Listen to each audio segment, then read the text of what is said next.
అఊదు బిల్లాహి మినష్ షైతానిర్ రజీమ్. బిస్మిల్లాహిర్ రహ్మానిర్ రహీం. రహీమా అనే పదం మన ఖురాన్లో 28 సార్లు వచ్చింది. రహీమా ఇది కరుణింపబడినటువంటి అనే అర్థం వస్తుంది. రహీమా దీని యొక్క మూల పదాలు రా, హ, మీమ్. ఈ యొక్క మూల పదాలతో మనం రహీం కరుణామయుడు, అర్-రహ్మాన్ అత్యంత దయగలవాడు, అదేవిధంగా రహమ అనుగ్రహం, కరుణ, అలాగే అర్హం అంటే గర్భం, ఇలాంటి పదాలు మనకి వస్తాయన్నమాట. ఈ రహీమా గురించి మనం తెలుసుకుందాం. రహీమా కరుణింపబడినటువంటి. ఈ రహీమాకు ఆపోజిట్ వర్డ్ వచ్చేసి రహీమా అంటే కరుణించడం, అల్లా కరుణించడం. ఏదైతే అల్లా కరుణించాడో దీనికి ఆపోజిట్ వర్డ్ వచ్చి అల్లా శిక్షించడం. ఇక్కడ మనం మొదటగా గమనిస్తే ఆ రోజున శిక్షను పెంచుకున్న వాడిని అల్లాహ్ నిజంగా కరుణించినట్లే. ఏ రోజున శిక్ష తప్పించుకోవడం? తీర్పు దినం రోజు. మాలికి యౌమిద్దీన్ రోజు అంటే తీర్పు దినం రోజు యజమాని ఎవరు? అల్లా అంటారు. ఆ రోజు శిక్షించే అధికారాలన్నీ ఎవరికి ఉండవు, అల్లాహ్కి మాత్రమే ఉంటుంది. ఆ రోజు కనుక శిక్షను తప్పించుకుంటే అది అల్లాహ్ కరుణ మాత్రమే. ఇక్కడ ఉద్దేశం ఏంటంటే మన యొక్క ఇబాదతులు ఎంత ఉన్నా కానీ, మన యొక్క ఆచరణలో ఎన్ని కొండంతల పుణ్యాలు ఉన్నా కానీ, ఎవరైతే అల్లాహ్ యొక్క కరుణ లేకుండా స్వర్గానికి పోవడం అనేది అసంభవం అన్నమాట. సో ఆ రోజు శిక్ష తప్పించుకోవడం అంటే అల్లాహ్ కరుణించిన వాళ్ళలో మాత్రమే మనకు ఇది శిక్షను తప్పించుకోవచ్చు. కాబట్టి మనం మన యొక్క అమాల కన్నా అల్లాహ్ యొక్క కరుణ మీద ఎక్కువ నమ్మకం పెట్టుకోవాలి. ఎందుకంటే అల్లాహ్ కరుణ అనేది చాలా పెద్దది. మన యొక్క పాపాల కన్నా సముద్రం అంతా నిండిపోయినా కానీ అల్లాహ్ కరుణ చాలా పెద్దది అనేసి మనం అల్లాహ్ మీద నమ్మకం పెట్టుకోవాలి. అల్లాహ్ కరుణ మీద. ఆ రోజు శిక్ష తెప్పించుకున్న వాడిని అల్లాహ్ నిజంగా కరుణించినట్లే. ఇక్కడ కరుణ గురించి మనం తీసుకుందాం. కరుణ అంటే ఎగ్జాక్ట్గా ఏంది అనే విషయం మనం తెలుసుకుందాం. రెండో ఆయత్ మనం తీసుకోవడం. ఇక్కడ సూరా అరాఫ్లో 63వ ఆయత్ తీసుకుంటే, మీకు ఆశ్చర్యం కలిగిందా? మీ వద్దకు స్వయంగా మీ జాతికి చెందిన ఒక మనిషి ద్వారా మీ ప్రభువు యొక్క జ్ఞాపిక వచ్చిందని. అంటే మీ జాతికి చెందిన మీ మనిషి ఎవరు? ప్రవక్తలు ఏం తెచ్చినారు? అల్లా యొక్క గ్రంథం తీసుకొచ్చినారు, లేకపోతే అల్లా యొక్క సహీఫాలని తీసుకొచ్చినారు. ఎందుకు వచ్చింది? హెచ్చరించడానికి, వాళ్ళని చెడు మార్గం నుంచి మంచి మార్గంలోకి తీసుకురావడానికి, ఇంకా వాళ్ళని అల్లా యొక్క కరుణ వాళ్ళపై చూపడానికి. ఇక్కడ విషయం ఏంది? ప్రవక్తలు అల్లా యొక్క కరుణ కోసం ప్రవక్తలు వచ్చినారు. అంటే అల్లా యొక్క మార్గంలో చూపించడానికి, అంటే ఇక్కడ హిదాయత్ తీయడానికి, అంటే వాళ్ళ యొక్క చెడు నుంచి తప్పించి వాళ్ళని మంచి వైపు తేడాన్ని కరుణ. ఇక్కడ కరుణ అంటే వాళ్ళను చెడు మార్గం నుంచి తీసి వాళ్ళని మంచి మార్గంలోకి తీసుకురావడం ఒక అల్లా యొక్క కరుణ అన్నమాట. అది ఇంకా ప్రవక్తల్ని కూడా అల్లాహ్ తాలా ఏం చేశారు? వాళ్ళ యొక్క కారుణ్యం కోసం పంపించారు. అంటే ప్రవక్త కారుణ్యమూర్తి అంటే రహమతుల్లిల్ ఆలమీన్ అంటారు మన ప్రవక్తని. అంటే ఇహపరలోకాలకు కారుణ్యంగా చేసి పంపించారు ప్రవక్తని. అంటే ఇక్కడ ప్రవక్త కారుణ్యంగా చేసినారు. అంటే ఇతను ఒక కారుణ్యంగా చేసినారు. అదే అల్లాహ్ యొక్క కారుణ్యం ఆయన. ఇక్కడ అల్లాహ్ అనేది కరుణ చూపించే అతను. ఆ కరుణ చూపడానికి ఏం చేశారు? ప్రవక్తల్ని కారుణ్యంగా చేసి పంపించారు. అంటే ఆ విషయాలు మనం నెక్స్ట్ కూడా తెలుసుకుందాం. ఇక్కడ వరకు ఈ ఆయత వరకు మనకేం తెలిసింది? ఎహ్దిన సిరాతల్ ముస్తకీం అంటే రుజు మార్గం, మంచి మార్గంలోనికి, అంటే చెడు మార్గాన్ని వదిలిపెట్టి మంచి మార్గంలోకి రావడం అల్లా యొక్క కరుణ. నెక్స్ట్ తర్వాత సూరా 12:53 ఆయతలో, ఇది సూరా యూసుఫ్ అనమాట. సూరా యూసుఫ్లో యూసుఫ్ అలైహిస్సలాం చెప్తారు, ఈ యొక్క నఫ్స్ అనేది నేను నా మనసు యొక్క నిర్దోషిత్వాన్ని చాటుకోవటం లేదు. అంటే నా మనసు చాలా మంచిదని నేను చెప్పుకోవడంలే, అందరికీ ప్రకటించడంలే. మనసు ఎప్పుడు చెడు వైపుకే పెరేస్తుంది. నఫ్స్ అంటాం. నఫ్స్ ఎప్పుడు చెడు మార్గం వైపే చూస్తుంది. కానీ నా ప్రభువు కరుణించిన వారు తప్ప. ఇక్కడ విషయం ఏంది? ఎవరైతే అల్లాహ్ కరుణిస్తారో వారు చెడు వైపునకు అనేది మగ్గరన్నమాట. నా ప్రభు కరుణించిన వారు తప్ప. నిస్సందేహంగా నా ప్రభువు క్షమించేవాడు, కరుణించేవాడు. శైతాన్ కూడా ఛాలెంజ్ చేస్తుంది, నీవు అనుగ్రహించిన నీ దాసుల్ని తప్ప మిగతా అందరినీ నేను ఏం చేస్తాను? మార్గాన్ని తప్పిస్తాను అని చెప్పింది. ఇక్కడ అనుగ్రహించిన దాసులు అంటే ప్రవక్తలు. యూసుఫ్ అలైహిస్సలాం కూడా ఒక ప్రవక్తలలోకి చెందినతను అనమాట. కాబట్టి నఫ్స్ ఎప్పుడు చెడు వైపే కోరుతుంది, చెడు వైపే ప్రేరేపిస్తూ ఉంటుంది. రే ఆ చెడు పని చేయి, ఏదైతే ఉన్నాయో భూమి మీద చెడు పనులు, దానికోసమే ప్రేరేపిస్తుంది నఫ్స్ అనేది. కానీ నా ప్రభువు కరుణించిన వారు తప్ప, అంటే చెడు నుంచి కాపాడబడ్డం అనేది అల్లా యొక్క కరుణ. ఇక్కడ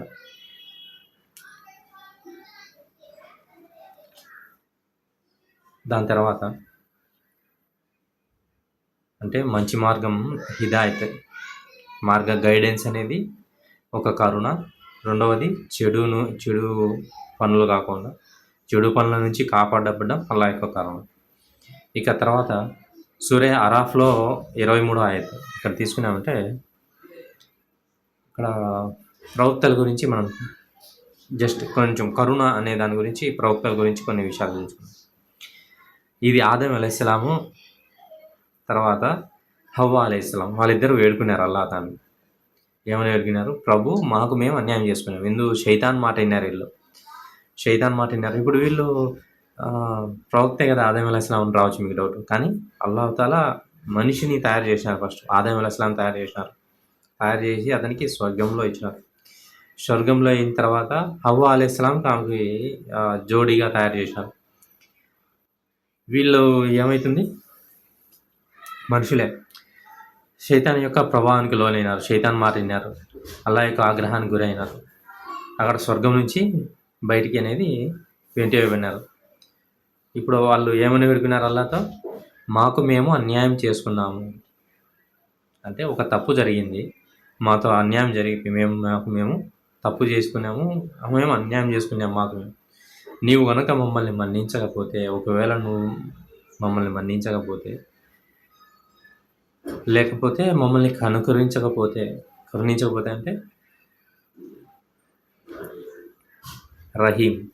రహీమా అనుగ్రహించకపోతే ఏమవుతాం? మేము నిజంగా మేము మినల్ కాసిరీన్, మేము నష్టపోయిన వారిలో చేరిపోతాము. అక్కడ అల్లాహ్ యొక్క కరుణ అన్నమాట. అల్లాహ్ యొక్క కరుణ అనేది చూపకపోతే మేము నష్టపోయిన వారిలో చేరిపోతాం. ఇక్కడ నష్టం ఎందుకు వచ్చింది?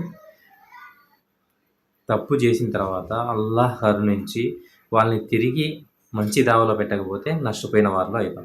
అంటే ఆదాం యొక్క సంతానం అంతా తప్పు చేస్తుంది, కానీ ఆ తప్పు నుంచి బయటపడి తమను తాము సంస్కరించుకొని రుజుమార్గంలో వస్తే, అల్లాహ్ యొక్క కరుణ అనేది దొరికితే అప్పుడు వాళ్ళు సన్మార్గంలోకి వచ్చిన వాళ్ళు అవుతారు, అల్లాహ్చే కరుణించబడిన వాళ్ళు అవుతారు. దానికోసం మనం అల్లాహ్ కరుణ మీద ఎక్కువ హోప్ పెట్టుకో ఉండాలి. అదే నూహ్ అలైహిస్సలాం దగ్గరికి వచ్చినామంటే సూరా హూద్ 43 ఆయతలో నూహ్ అలైహిస్సలాం వాళ్ళ కొడుకుతో అడుగుతున్నారు, బాబు రా, ఈ పడవలో ఎక్కువ, ఈరోజు ఏ వస్తువు కానీ రక్షించబడే వస్తువు ఏదీ లేదు, అల్లాహ్ కరుణించిన వాళ్ళు తప్ప. కాబట్టి నువ్వు దీంట్లోకి వచ్చాయి, నువ్వు కూడా కరుణించబడతావు పడవలోకి వచ్చేయండి. కొడుకు ఏమంటున్నాడు, నేను ఆ కొండ పై చిటారు కొండ ఫాస్ట్ పైకి ఎక్కుతా, సో ఈ ప్రవాహం నన్ను ఏం చేయలేదు. ఏమైంది, ఒక పెద్ద కెరటం వచ్చింది వారి మధ్యలో, అతను ఏమైపోయింది, మునిగిపోయే వాళ్ళలో కలిసిపోయినారు. ఇక్కడ కరుణ ఎవరి, కరుణించబడిన వాళ్ళు ప్రవక్తలే, కానీ వాళ్ళ కుమారులకు వాళ్ళు కరుణ పంచలేకపోయినారు. అంటే కరుణించేది అల్లాహ్ మాత్రమే. కరుణించేది ఇప్పుడు ఆ యొక్క కరుణ దొరకలేదు కాబట్టి వాళ్ళు మంచి మార్గంలోకి రాలేకపోయినారు. కరుణ దొరకలేదు కాబట్టి వాళ్ళు అదే రుజు మార్గంలోకి రాలేకపోయినారు. అదే కరుణ దొరకలేదు కాబట్టి వాళ్ళు చెడు పనుల నుంచి కాపాడబడలేకపోయినారు. ఇది ఒక్కొక్క వర్డ్ ఒక్కొక్క దానికి ఇంటర్లింక్ అయినాయి అన్నమాట. గైడెన్స్ అనేది రావడం ఒక కరుణ. ఇలాంటివి కరుణ అంటే ఎన్నో కరుణలు ఉన్నాయి. అలాంటి అవి గైర్లకు దొరుకుతాయి, ముస్లింలకు దొరుకుతాయి, ముస్లింలు అయిన వారికి, విశ్వాసులకు దొరుకుతాయి, విశ్వాసాలు కాని వారికి కూడా దొరుకుతున్నాయి. ఏంటివి, గాలి నీరు అందరికీ దొరుకుతున్నాయి, సమానంగా దొరుకుతున్నాయి, అందరి మీద ఇస్తున్నారు. ఆ కరుణ వేరు, ఈ కరుణ వేరు. ఎందుకంటే ఇక్కడ కరుణించడం అంటే సింపుల్, మనకు బతకడానికి కావాల్సిన వస్తువులు దొరకడానికి కరుణ అని ఇక్కడ మెన్షన్ చేయడంలో ఈ ఆతుల్లో. కరుణ అనేది ఇక్కడ ఏ విధంగా ఉందంటే, నెక్స్ట్ ఆయత్ కూడా చూద్దాం. నూహ్ అలైహిస్సలాం గారు మళ్ళీ ఏమంటున్నారు, ఆ యొక్క అతని కోసం దువా చేస్తున్నాడు.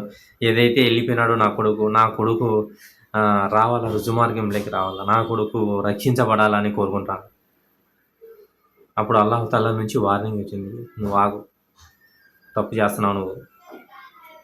ఎందుకు, ఏదైతే కరుణించబడిన వాళ్ళు ఉన్నారో వాళ్ళు మాత్రమే హిదాయత్ అనేది ఇచ్చేది, కరుణించేది అల్లాహ్ మాత్రమే. నువ్వు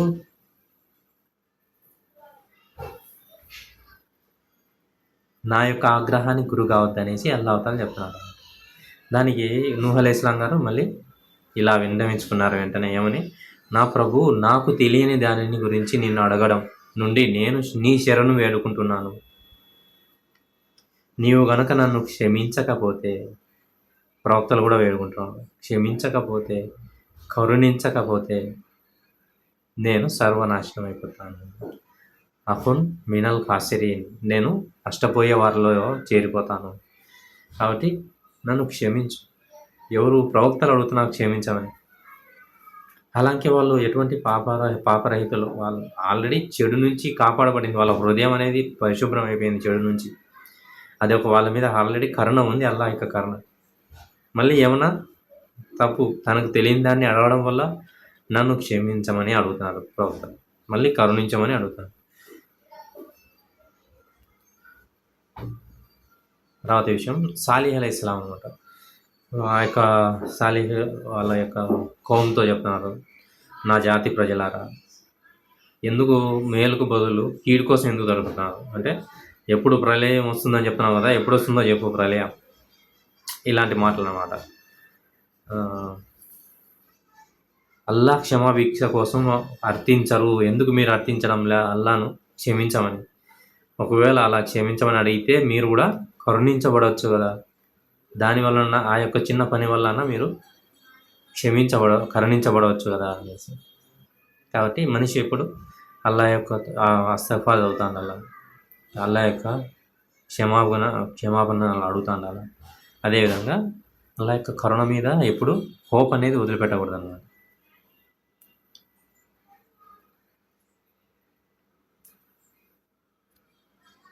సూరా అరాఫ్లో 149వ ఆయత్. ఇది యూదులు అనమాట. మూసా అలైహిస్సలాం గారు తూరు కొండకు పోయిన తర్వాత వీళ్ళు ఏం చేశారంటే, యూదులు ఒక ఆవు దూడని తయారు చేసి దాన్ని పూజించడం మొదలుపెట్టేసినారు. మూసా అలైహిస్సలాం గారు తిరిగి వచ్చిన తర్వాత, ఎంత పెద్ద తప్పు చేసినారు మీరు, ఒక 40 రోజులు నేను బయటకు పోగానే మీరు ఇంత పెద్ద తప్పు చేశారు. షిర్క్ అతిపెద్ద పాపం అంటే ఇది షిర్క్ అనమాట.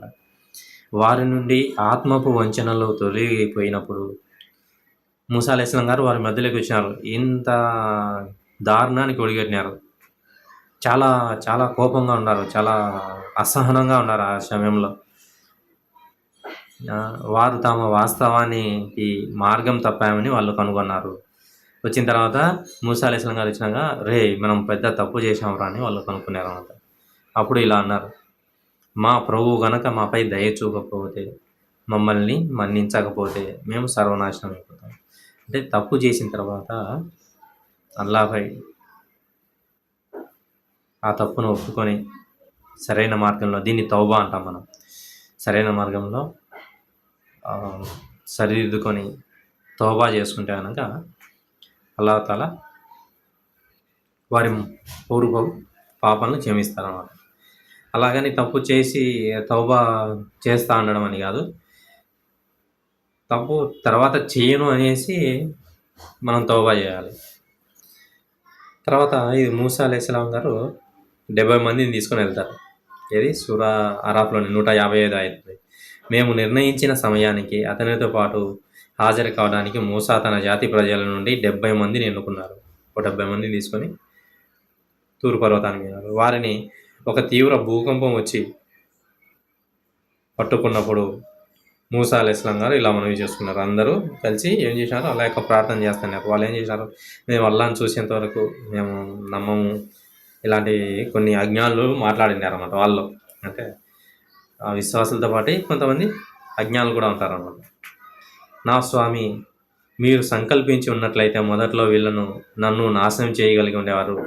ముందుగానే వీళ్ళు తప్పు చేసినప్పుడే అప్పుడే నాశనం చేసి ఉండొచ్చు. కానీ మమ్మల్ని వదిలిపెట్టారు మీరు. ఇప్పుడు అక్కడికి వచ్చిన తర్వాత, కొండపైకి వచ్చిన తర్వాత వీళ్ళు కొంతమంది అజ్ఞానులు దాంట్లో ముండిపట్టు పెట్టారు, మేము అల్లాహ్‌ని చూడాలని. అల్లాహ్ యొక్క చిన్న ఒక పరదా తెరుచుకున్నప్పుడే మొత్తం పెద్ద తీవ్ర భూకంపం వచ్చి ఆ యొక్క వేడికి మొత్తం అంతా అందరూ చనిపోతారన్నమాట. ఆ యొక్క కాంతికి తట్టుకోలేక.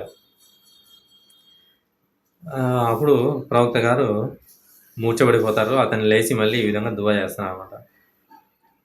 నా స్వామి, మీరు సంకల్పించి ఉన్నట్లయితే మొదట్లోనే నన్ను నాశనం చేసి ఉండేవాళ్ళు. మాలోని కొందరు అజ్ఞానులు చేసిన తప్పునకు మా అందరినీ నాశనం చేస్తారా? ఇది మీరు పెట్టిన ఒక పరీక్ష. దాని ద్వారా మీరు కోరిన వారిని అపమార్గానికి గురి చేస్తారు. మీరు కోరిన వారికి మార్గదర్శకత్వం ప్రసాదిస్తారు. మా సంరక్షకులు మీరే కనుక మమ్మల్ని క్షమించండి. మాపై దయ చూపండి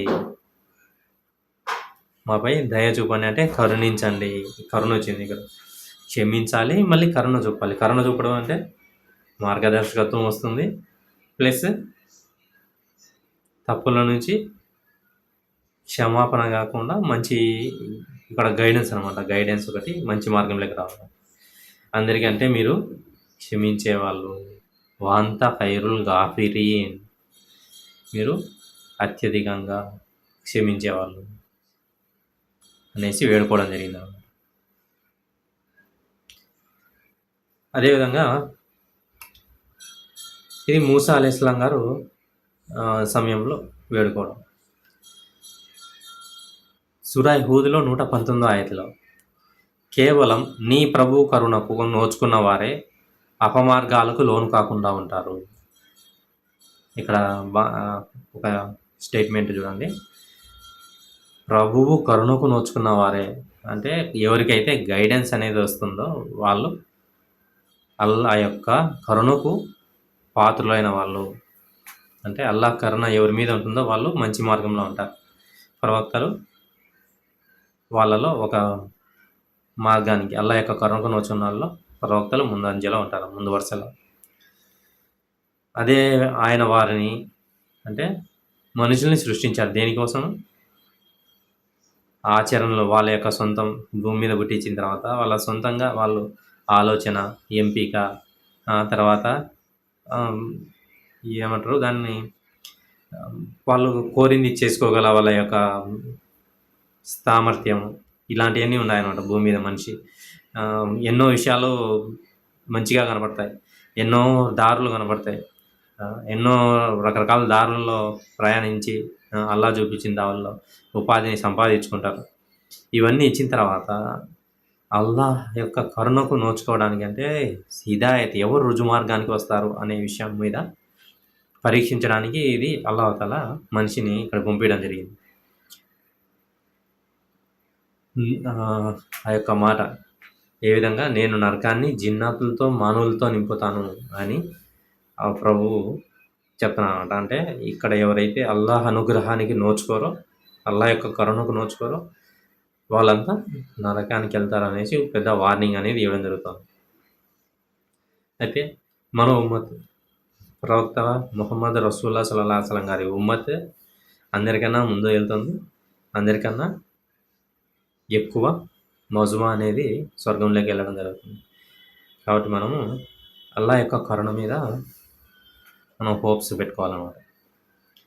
తర్వాత సూరా అల్ ఇస్రాలో 8వ ఆయత్, బహుశా మీ ప్రభువు మీపై ఇప్పుడు కరుణ చూపవచ్చు, ఒకవేళ మీరు మీ పాత వైఖరిని అవలంబిస్తే. యూదుల గురించి ఇది. యూదులు ఏం చేసినారు? పూర్తిగా వాళ్ళ మీద ఒక పెద్ద ఇది వచ్చిందనమాట. 2 సార్లు, ఒకసారి కాదు 2 సార్లు వాళ్ళ మీద పెద్ద శత్రు సమూహం వచ్చి వాళ్ళని బాగా ఇది చేసింది. ఒకటి ఫిరౌన్ వాళ్ళని బాగా బాధలకు గురి చేసి రకరకాలుగా వాళ్ళ ఒక హీనంగా చూసినారు. వాళ్ళని బాగా తక్కువ చేసినారు. వాళ్ళకి సమాజంలో ఎటువంటి విలువ లేకోకుండా చేసినారు. అలాంటి పరిస్థితుల్లో యూదులకి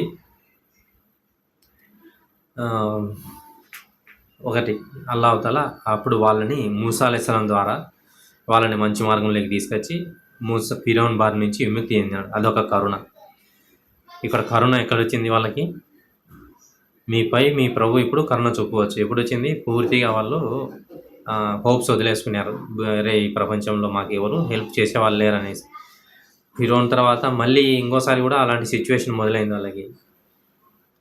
వాళ్ళు బాగా మొత్తం సెటిల్ అయిన తర్వాత ఇజ్రాయెల్లో వేరే శత్రువులు వచ్చి వాళ్ళని చెల్లాచెదురుగా చేసేసినారు. వాళ్ళని అక్కడ నుంచి వెళ్ళగొట్టేసినారు. మీ ప్రభు మీపై ఇప్పుడు కరుణ చూపవచ్చు, ఒకవేళ మీరు పాత వైఖరిని తిరిగి అవలంబిస్తే మేము కూడా మా శిక్షను తిరిగి విధిస్తాము. అంటే ఇక్కడ కరుణ అనేది ఇక్కడ భూమి మీద కరుణ. అంటే భూమిలో వాళ్ళకొక సపరేట్ రాజ్యం, వాళ్ళకొక సపరేట్గా అల్లాహ్ కరుణ చూపిస్తే వాళ్ళకు ఈ భూమి మీద అనేది వసతులన్నీ వస్తాయన్నమాట. వాళ్ళు మంచి వైఖరిని అవలంబించవచ్చు. కానీ ఆ వైఖరిని వాళ్ళు మంచి తనాన్ని వాళ్ళు వదిలేసి మళ్ళీ మా పూర్వ పద్ధతిలో వాళ్ళు పాటించినారంటే తిరిగి ఏమవుతుంది? అల్లాహ్ యొక్క శిక్ష అనేది వాళ్ళ మీద పడుతుంది. అనుగ్రహాలను పొంది కృతజ్ఞులైన ప్రజలకు మేము నరకాగ్ని కారాగారంగా చేశాము. ఇక్కడ ఈ భూమి మీద అయితే శిక్ష ఉంటుంది, తర్వాత ఆఖిరతులో వాళ్ళకి నరకం ఉంటుంది అని వార్నింగ్ ఉందన్నమాట. తర్వాత సూరా మూమినులో 75వ ఆయత్, ఒకవేళ మేము వారిపై దయ చూపితే వారు ఈనాడు గురైన ఆపదను తొలగిస్తే. అంటే ఇది కాఫీర్ల గురించి. కాఫీర్ అంటే అవిశ్వాసులు. వాళ్ళు ఏనాడు వాళ్ళకి ప్రపంచమే ఇంకా పరలోకం ఉంది అనేది ఖయాల్ లేదు వాళ్ళకి. వాళ్ళు ఏం చేస్తారు? ఏదైనా మంచి జరిగిందనుకో వెంటనే గర్వం, అహంభావం చూపిస్తారు. రే తలబిడుసుతనం వచ్చేస్తుంది. నేను అందరికన్నా గొప్పవాడిని ఇలా వెళ్తుంది. ఎందుకంటే వాళ్ళు పరలోకం ఉంది, మనందరికీ ప్రభువు అల్లాహ్ ఉన్నారు, ఈ విషయాలన్నీ వాళ్ళకి తెలియదు అనమాట. వాళ్ళు ఎంతసేపు ఉన్నా ఈ ప్రపంచమే జీవితము, ఈ ప్రపంచంలోనే మనం సంపాదించాలా, ఇక్కడే మనం బాగుపడాలా అనే ఖయాలు ఉంటుంది. పరలోకం కోసము మనము దానాలు చేయాలా, పరలోకం కోసం మనం సిద్ధం చేసుకోవాలా ఈ లోకంలో అనే థాట్ అనేది, ఆలోచన అనేది వాళ్ళకి ఉండదన్నమాట. కాబట్టి ఎప్పుడైనా వాళ్ళు అల్లాహ్ కరుణ అనేది దాన్ని అసలు వాళ్ళు కోరుకోవడం లేదు. కాబట్టి అల్లాహ్ ఒకవేళ కరుణ చూపినా కానీ ఏమవుతుంది? వాళ్ళ నుంచి ఆపద తొలగించినా కానీ వాళ్ళు ఇక్కడ అహంతో, ఇక్కడ తలబిస్తనంతో అబ్బా మేమే అంత రాజ్యం ఏలకలం అనే ఉద్దేశం ఉంటుంది తప్పించి అల్లాహ్ మీద కరుణ, అల్లాహ్ మమ్మల్ని తీపించడానికి కృతజ్ఞత ఇవన్నీ ఏముండవు అన్నమాట. సో ఆయనకి ఇది 29వ సూరాలో 21వ ఆయత్, ఆయన తనకు ఇష్టమైన వారిని శిక్షిస్తాడు, తన ఇష్టమైన వారిని కరుణిస్తాడు. ఆయన వైపుకే మీరంతా మరలింపబడతారు. మరలించే రోజు ఏది రోజు? తీర్పు దినం రోజు అనమాట. ఆ రోజు అధికారాలన్నీ అల్లాహ్ చేతిలో ఉంటాయి. మాలికి యౌమిద్దీన్, ఆయనే అర్-రహ్మాన్ రహీం. ఆయన ఎవరికి కరుణించాలనుకుంటారో వారిని కరుణిస్తారు, తనకి ఇష్టమైన వారిని. తర్వాత సూరా 67లో 28వ ఆయత. వీరితో ఇలా చెప్పు, మీరెప్పుడు ఈ విషయం గురించి ఆలోచించరా? అల్లాహ్ నన్ను, నా అనుచరులను నాశనం చేయవచ్చు లేదా మమ్మల్ని కరుణించవచ్చు, కానీ తిరస్కారులకు విధావర్తమైన శిక్ష నుంచి ఎవరు రక్షిస్తారు?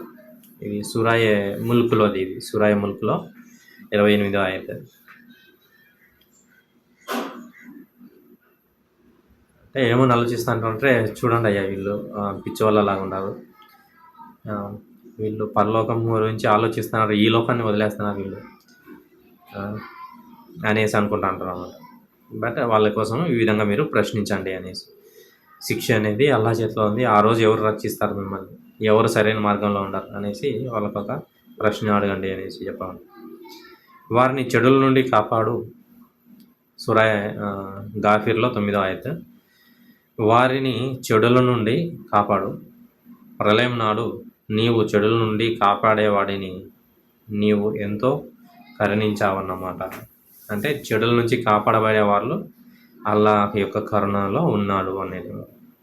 అంటే అల్లాహ్ కరుణ ఉండే వాళ్ళే చెడుల నుంచి కాపాడబడతారు. అల్లాహే ఎవరి మీదైనా కరుణ చూపితే తప్ప, అల్లాహ్ కరుణ చూపితే తప్ప వాళ్ళు, కాబట్టి మనం ఎవరిని కూడా చిన్న చూపు చూడకూడదు. ఎందుకంటే అల్లాహ్ కరుణ ఎవరి మీద వెళ్తుందో మనకేం తెలుస్తుంది? కాబట్టి అల్లాహ్ కరుణ ఉండేవాళ్ళు ఎవరిని కానీ మనం తక్కువ అంచనా వేయకూడదు. అల్లాహ్ కరుణ ఉండే వాళ్ళే అల్లాహ్ దృష్టిలో, మన దృష్టిలో, అల్లాహ్ దృష్టిలో గొప్ప వాళ్ళే. అల్లాహ్ కరుణ దొరకడమే ఒక పెద్ద గొప్ప భాగ్యం అన్నమాట. అల్లాహ్ కరుణ ఎలా పొందాలనే విషయం మనం ఇప్పుడు చూద్దాం. సూరాయే ఆల్ ఇమ్రాన్, దీంట్లో 132వ ఆయత. అల్లాహకు, అల్లాహ్ ప్రవక్తకు విధేయత చూపండి, మీరు కరుణించబడే అవకాశం ఉంది. కరుణ పొందాలంటే ఇక్కడ చూడండి, ఈ ఆయతలు ఏమని చెప్పినారు? అల్లాహకు, అల్లాహ్ ప్రవక్తకు విధేయత చూపండి. తర్వాత సూరా అనాంలో 155వ ఆయత. ఇది శుభాలు గల గ్రంథం, ఇది అంటే ఖురాన్, కావున మీరు దీనిని అనుసరించండి, భయభక్తుల వైఖరిని అవలంబించండి, మీరు కరుణించబడడం సాధ్యం కావచ్చు. కాబట్టి మీరు ఖురాన్ని ఫాలో కాండి. శుభాలు గల గ్రంథం ఖురాన్ అన్నమాట. ఖురాన్ని మీరు ఫాలో కాండి, తద్వారా మీరు కరుణించబడవచ్చు. తర్వాత సూరా అరాఫ్లో 156వ ఆయత. ఇదొక, మా కొరకు ఇహలోకపు మేలును రాయండి, పరలోకపు మేలును రాయండి, మేము మీ వైపుకే మరలాము. ఇది దానికి సమాధానంగా ఇలా సెలవైంది. శిక్షను నేను కోరిన వారికి విధిస్తాను, కానీ నా కారుణ్యం ప్రతి వస్తువును ఆవరించి ఉంది. ఇప్పుడు చెప్పుకున్నాం కదా ముందుగానే, మనం ప్రపంచంలో ఉండే ప్రతి ఒక్కరికి, ముస్లింలకి, ముస్లిమేతరులకి, అందరికి కూడా అల్లాహ్ యొక్క కారుణ్యం ఉంది. అల్లాహ్ యొక్క అనుగ్రహాలు అనేది ప్రతి ఒక్కరికి ఉన్నాయి ఇక్కడ ప్రపంచంలో. నా పట్ల అవిధేయతకు దూరంగా ఉండేవారికి, అంటే అల్లాహ్ను డిసొబీడియన్స్ చేయకుండా, అల్లాహ్ చెప్పిన మాటలు వినకోకుండా ఉండడానికి దూరంగా ఉంటా. అంటే అల్లాహ్ చెప్పినట్టు చేస్తా, అంటే నమాజ్ చేస్తుంటా. జకాత్ ఇచ్చేవారి కొరకు, నా ఆయతలను విశ్వసించే వారి కొరకు నేను దానిని రాస్తాను. ఏది రాస్తారు? కారుణ్యాన్ని రాస్తారు. అల్లాహ్ యొక్క కరుణ దొరకడానికి ఇక్కడ ఏం చెప్పినారు? 3 మార్గాలు చెప్పినారు అన్నమాట. ఒకటి అల్లాహకు విధేయత చూపడం, రెండోది జకాత్ ఇవ్వడం, మూడోది అల్లాహ్ యొక్క పంపించినటువంటి ఆయతలను విశ్వసించే వాళ్ళకి ఈ కారుణ్యాన్ని రాస్తాను అని చెప్పారు. అల్లాహ్ విధేయతకు ఏమేమి ఉన్నాయంటే, మనము ఖురాన్ని ఫాలో కావడం అనమాట. ఖురాన్ని ఫాలో కావాలా, ఖురాన్ని విశ్వసించాలి, దాన్ని ఫాలో కావాలి, జకాత్ ఇవ్వాలి.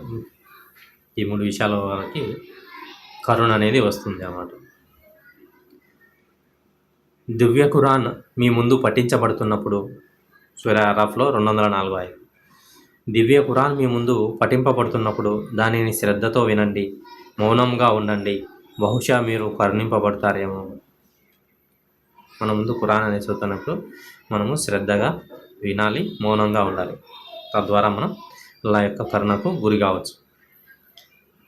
సూరా తౌబాలో 71వ ఆయత్. విశ్వాసులైన పురుషులు, విశ్వాసులైన స్త్రీలు వారందరూ ఒకరికొకరు సహచరులు.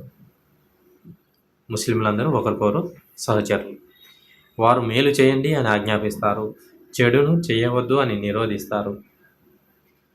నమాజును స్థాపిస్తారు, జకాతును ఇస్తారు, అల్లాహ్ పట్ల, ఆయన ప్రవక్త పట్ల విధేయతను పాటిస్తారు. ఏం చేస్తారు?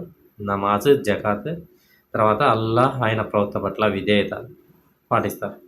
వారి మీదనే అల్లాహ్ తన కారుణ్యాన్ని తప్పకుండా అవతరింపజేస్తారు. వారి మీద అల్లాహ్ తప్పకుండా వారి మీద కారుణ్యం అనేది వస్తుంది. నిశ్చయంగా అల్లాహ్ అందరికంటే ప్రబలుడు, వివేకవంతుడు, వివేచనాపరుడు.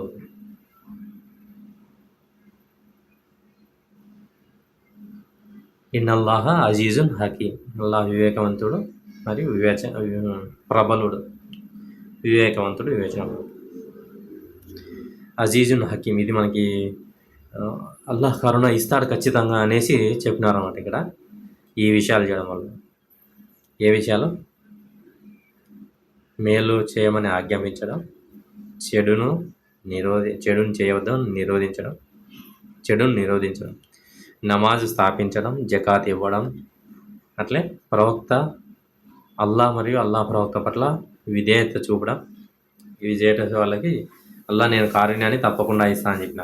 అదేవిధంగా అజీజున్ హకీం వచ్చిందన్నమాట. ఈ అజీజున్ హకీం అంటే అల్లాహ్ ఇదే ఫైనల్ అజీజ్, అందరికీ మీద ఆయన ఆధిపత్యం ఉంది ఆయనది. అజీజ్. హకీం, అతను వివేకవంతుడు కూడా. విశ్వాసులు పరస్పరం అన్నదమ్ములు కనుక మీ సోదరుల మధ్య సంబంధాలను సంస్కరించండి. మీ సోదరుల మధ్య సంబంధాలని సంస్కరించాలన్నమాట. అల్లాహ్కు భయపడండి, మీపై దయ చూపడం జరగవచ్చు. కరుణ రావడానికి ఇంకొక ఆయత వచ్చిందన్నమాట. విశ్వాసులు పరస్పరం అన్నదమ్ములు అంటే ఒక ముస్లిము ఇంకో ముస్లింని తిట్టకూడదు. ఎప్పుడు ఒక ముస్లిం ఇంకో ముస్లిం తిట్టడం అనేది ఏమవుతుంది? కుఫ్ర్ అవుతుంది. ఒక విశ్వాసి ఇంకో విశ్వాసిని చంపడం అనేది, అది కథలు అనేది షిర్కుతో సమానం అయిపోతుంది. కాబట్టి మనం విశ్వాసులందరూ అన్నదమ్ములు, వాళ్ళు సలాంతో బదిలించుకోవాలి. ఇద్దరికి ఒకరికొకరు దువాలు చేసుకోవాలి. అల్లాహ్కు భయపడండి, తద్వారా మీరు కరుణ పొందవచ్చు. ఈ విషయాల వల్ల మనం కరుణ పొందుతాం. గుర్తున్నాయనుకుంటాను. ఇన్షాల్లా ఏమన్నా డౌట్ ఉంటే మళ్ళీ రిపీట్ చేసుకుని చూడండి. ఇక దువాలు, మృదుత్వము, దయాభావము కలిగిన వారి ముందు వినమ్రులై ఉండండి. ఇలా ప్రార్థిస్తూ ఉండండి: ప్రభు, వారిపై కరుణ చూపు, బాల్యంలో వారు ఉన్న కార్యంతో వాత్సల్యంతో పోషించినట్లు. ఇది తల్లిదండ్రుల కోసం ఒక దువా, కరుణ కోసం. ఏ విధంగా అయితే మేము పిల్లప్పుడు వాళ్ళు మమ్మల్ని కరుణ చూపారో, వల్ల నువ్వు కూడా వాళ్ళని కరుణ చూపు. తల్లిదండ్రుల కోసం దువా ఇది. తర్వాత సూరాయ బక్రాలో చివరి ఆయత. ఈ సూరాయ బక్రా 2 చివరి ఆయతల్లో ఏ ఇంట్లో అయితే ఏ రాత్రి అయితే చదువుతామో అక్కడ శైతాన్ ఉండదన్నమాట ఆ రాత్రి. ఈ ఆయతలో ఏమనుంది?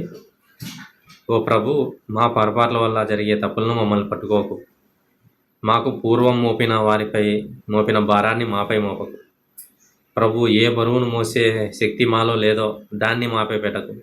మమ్మల్ని మన్నించు, మమ్మల్ని కరుణించు. నీవు మా రక్షకుడవు, అవిశ్వాసులు వ్యతిరేకంగా మాకు సహాయపడు. ఇది దువా అన్నమాట. మన దువాల్లో కూడా చదువుకోవచ్చు ఇది. రబ్బనా వలా తహ్మిల్ అలైనా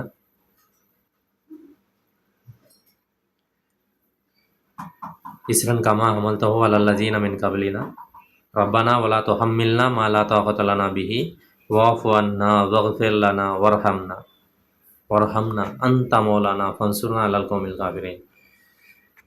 ఈ దువా మనం నమాజుల్లో అయిపోయిన తర్వాత మనం దువాలో కూడా చదువుకోవచ్చు.